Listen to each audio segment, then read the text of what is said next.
Assalamualaikum warahmatullahi wabarakatuh. Kembali lagi dengan saya Hijrah. Di sini saya akan membahas materi tentang keterampilan memimpin diskusi kelompok kecil dan pembelajaran perorangan. Baik, langsung saja saya akan menjelaskan keterampilan memimpin diskusi kelompok dan pembelajaran perorangan. Yang pertama, pengertian atau definisi diskusi kelompok kecil. Menurut Mulyasa dalam Suwarna 2006 nomor 79, diskusi kelompok adalah suatu proses percakapan yang teratur yang melibatkan sekelompok orang dalam interaksi tatap muka yang bebas dan terbuka dengan tujuan berbagi informasi, pengalaman, mengambil keputusan atau memecahkan masalah. Yang kedua yaitu tujuan dan manfaat diskusi kelompok kecil. Adapun tujuan dan manfaat diskusi kelompok kecil antara lain, yang pertama memupuk sikap toleransi, yaitu setiap siswa saling menghargai terhadap pendapat yang dikemukakan oleh setiap peserta didik. Yang kedua, memupuk kehidupan demokrasi, yaitu setiap siswa secara bebas dan bertanggung jawab terbiasa mengemukakan pendapat, bertukar pikir untuk mencapai tujuan pembelajaran yang diharapkan.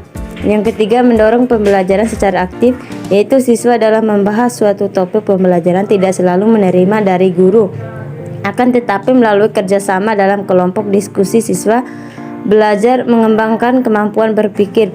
Yang keempat, menumbuhkan rasa percaya diri siswa, yaitu dengan kebiasaan untuk berargumentasi yang dilakukan antar sesama teman dan kelompok diskusi.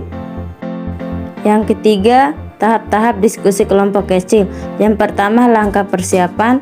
Yang kedua, memusatkan perhatian.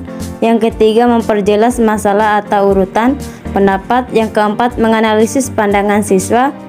Yang kelima, meningkatkan urunan siswa. Yang keenam, menyebabkan kesepakatan berpartisipasi. Yang ketujuh, penutup diskusi. Yang keempat, keunggulan diskusi kelompok kecil. Beberapa keuntungan yang dapat diambil dari diskusi kelompok kecil. Yang pertama, kelompok menjadi kaya dengan ide dan informasi untuk mendapatkan hasil yang lebih baik. Yang kedua, termotivasi oleh kehadiran teman. Yang ketiga, mengurangi sifat pemalu.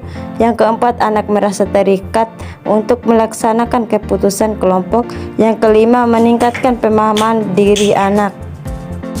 Yang kelima yaitu kelemahan diskusi kelompok kecil. Yang pertama, waktu belajar lebih panjang. Kedua, dapat terjadi pemborosan waktu. Ketiga, anak yang pemalu dan pendiam menjadi agresif. Yang keempat, dominasi siswa tertentu dalam diskusi.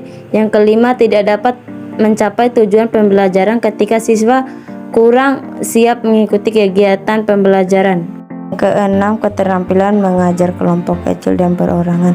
Keterampilan dalam mengajar kelompok kecil dan perorangan merupakan salah satu cara yang dilakukan untuk dapat memfasilitasi sistem pembelajaran yang dibutuhkan oleh siswa, baik secara klasikal maupun individu. Oleh karena itu, keterampilan mengajar ini harus dilakukan dan dikembangkan sehingga para calon guru atau guru dapat memiliki banyak pilihan untuk dapat melayani siswa. Yang ketujuh, peran guru dalam mengajar kelompok kecil dan perorangan.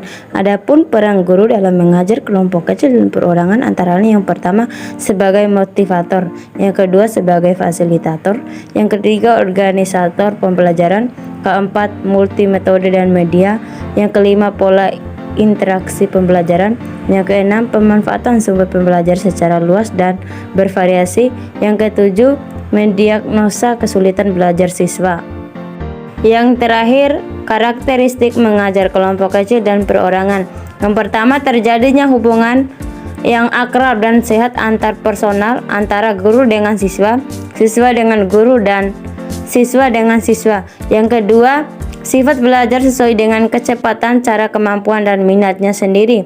Yang ketiga, siswa mendapat bantuan dari guru sesuai dengan kebutuhannya.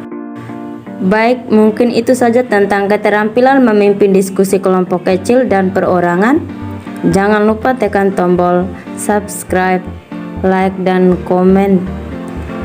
Mohon maaf jika ada kesalahan. Wassalamualaikum warahmatullahi wabarakatuh.